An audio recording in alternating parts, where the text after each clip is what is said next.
Welcome to the Deep Dive. This is where we take sources, articles, notes, you name it, and boil them down to the key insights you need. Our aim, to get you well informed, fast, maybe with a few surprising facts, and hopefully a bit of humor along the way.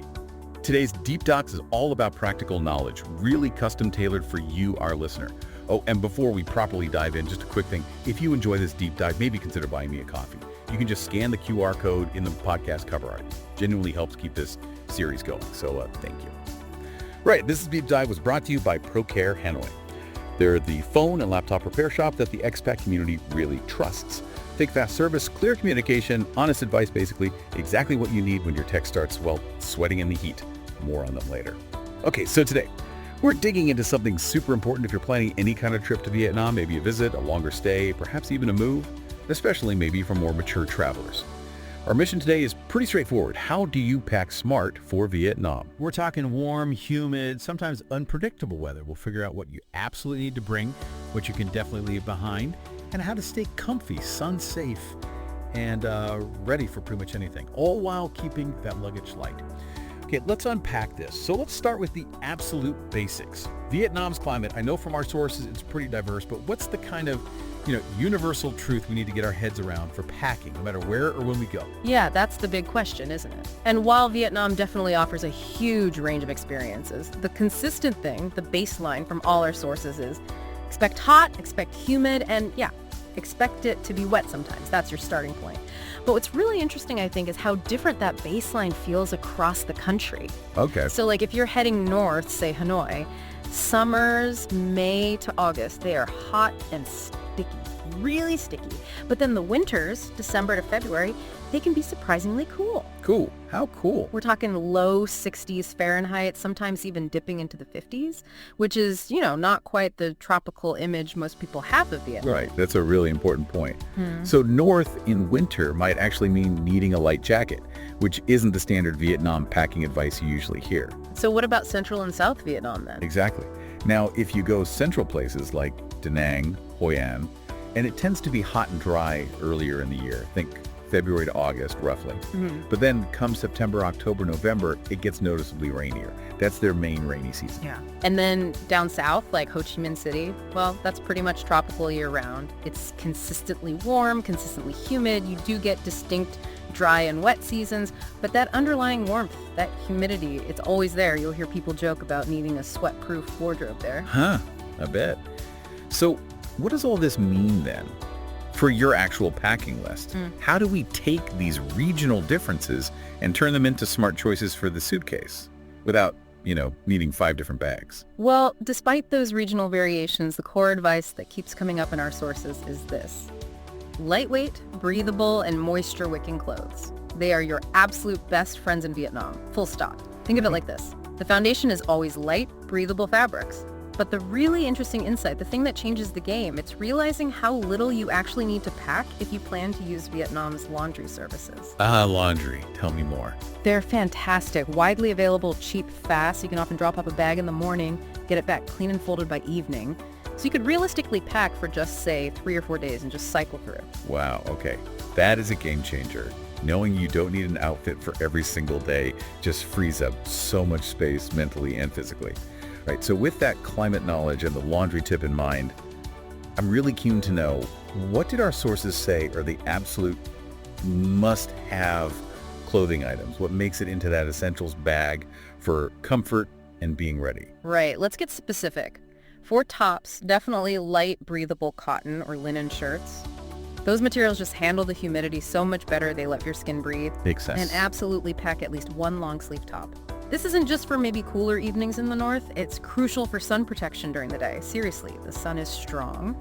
Plus, it's essential for modesty if you plan on visiting temples or pagodas' shoulders, and knees generally need to be covered. Yeah, I can see how that one long sleeve top suddenly becomes really versatile. Okay, what about bottoms? Comfort's got to be key there too, right? Oh, absolutely. Comfortable walking shorts or maybe capri pants are great for daily wear, exploring cities, that sort of thing. And it's smart to include 1 or 2 pairs of light trousers, linen pants maybe.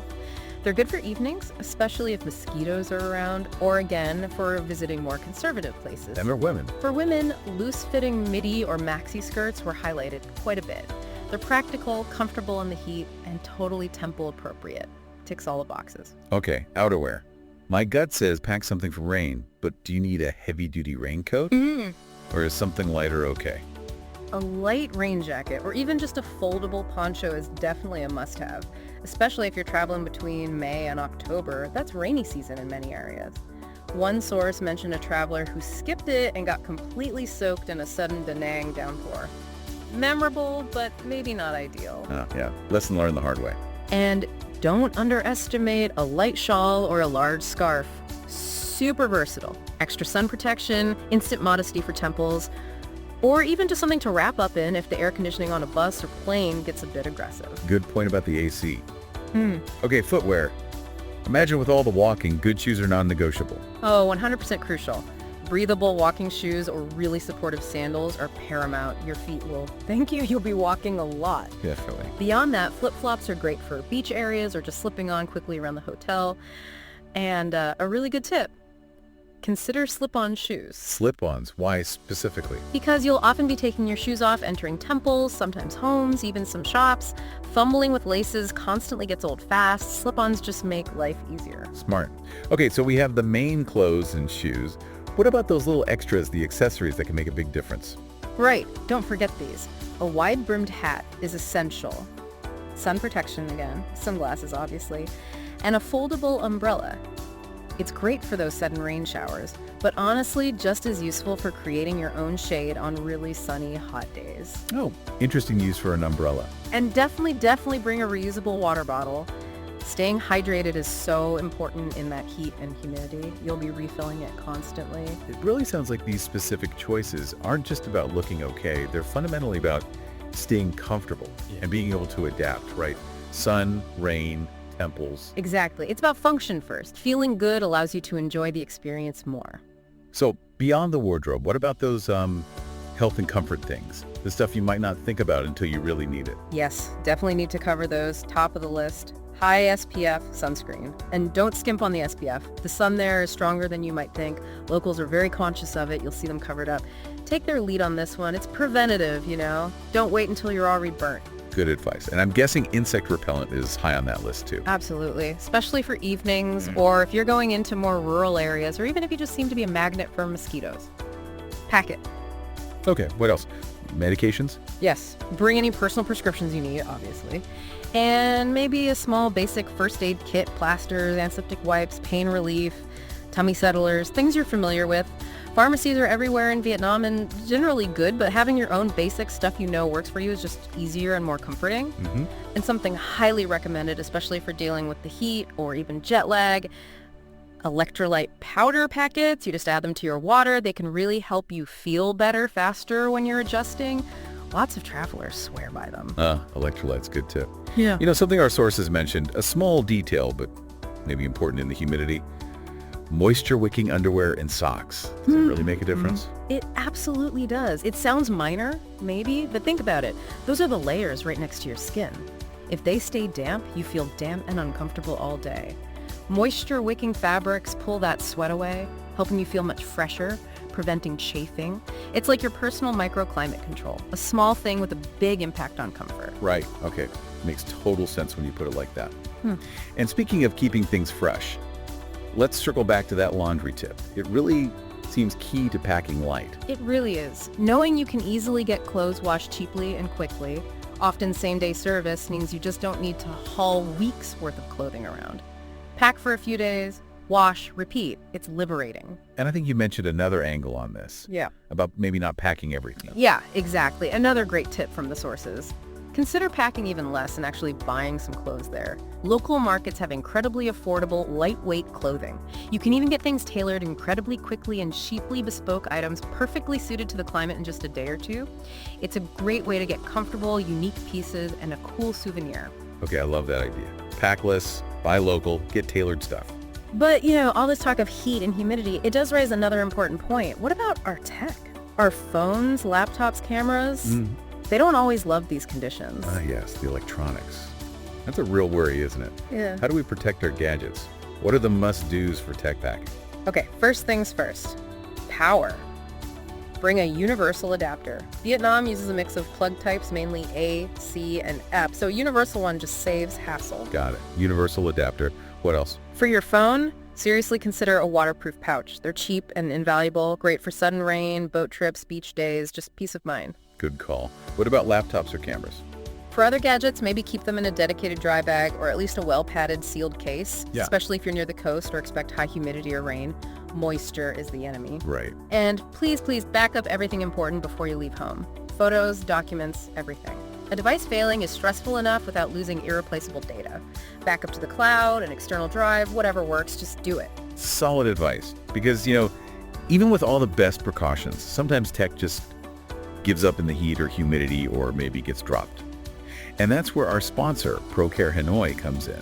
Our sources consistently point to them as the go-to for expats facing tech troubles in Vietnam. That's right. They're based in Tay-Ho, which is convenient for many foreigners. Crucially, they speak English, and they really get the kinds of issues that crop up: humidity damage, screen repairs after a drop, battery problems aggravated by heat. They understand the unique needs and challenges for foreigners' tech in Vietnam. Fast, honest diagnostics and repairs, exactly what you need when your phone decides to melt. Perfect. Okay, so we know what to bring, how to protect it. Now let's flip it. What should we absolutely leave behind? The art of packing light is often about subtraction, right? Exactly. Knowing what not to pack is just as important. Top of the leave it list, heavy jackets. Unless you are specifically going way up north in the absolute dead of winter, which is a very niche trip, they're just unnecessary bulk and weight. Okay, no heavy coats. What about fancy clothes? Yeah, rethink packing too many dressy outfits. Vietnam is generally pretty casual. Comfort really trumps formality most of the time. Unless you have a specific wedding or a black tie event, leave the ball gowns and tuxedos at home. You'll value comfort much more. Makes sense. And toiletries. Yeah. I'm always guilty of packing too many just-in-case bottles. Don't do it. You can buy almost everything you need there, including many familiar Western brands. Save the weight and space in your bag. Buy sunscreen, shampoo, whatever when you arrive. It's often cheaper. And a really big one highlighted in the sources: avoid large, cumbersome suitcases. Seriously. Why is that? Think about navigating crowded streets, uneven pavements, hauling bags up multiple flights of stairs in older hotels or guest houses, trying to fit them in small rooms or onto buses or trains. It's just impractical. The recommendation is strongly towards a medium-sized suitcase, or even better, a travel backpack, maybe one with wheels for versatility. It just makes moving around so much easier and less stressful. You don't want to feel bogged down by your luggage. Right, you want to be flexible, mobile. Exactly. Imagine trying to wrestle a giant hard-shell case onto the back of a grab bike. Medium bag or backpack is the way to go. So wrapping this all together, beyond the checklists, what's the actual philosophy here? The mindset for packing for Vietnam. It feels like more than just items in a bag. Oh, it absolutely is. Packing well for Vietnam isn't really about fashion. It's about flexibility. It's about comfort. It's about being aware of the climate and preparing for it. You probably will move more. You will sweat more. You'll likely use those laundry services more than you might back home. But if you pack smart, with lightweight, breathable, maybe quick dry stuff, it's all totally manageable. It doesn't have to be uncomfortable. Okay, so a final packing tip. The last word on loading that bag. Yeah, I'd say pack like you're gearing up for a genuine tropical adventure, not just checking into a fancy resort. Think light, think breathable, think durable, and maybe the most important tip, leave a little bit of empty space in your bag.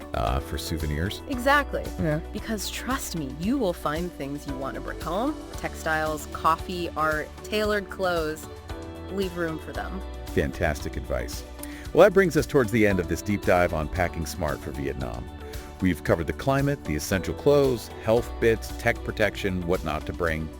Hopefully this gives you a really solid foundation for packing light and right, because getting the packing right really can set you up for a smoother, more comfortable, and ultimately more enjoyable trip exploring the amazing country that is Vietnam.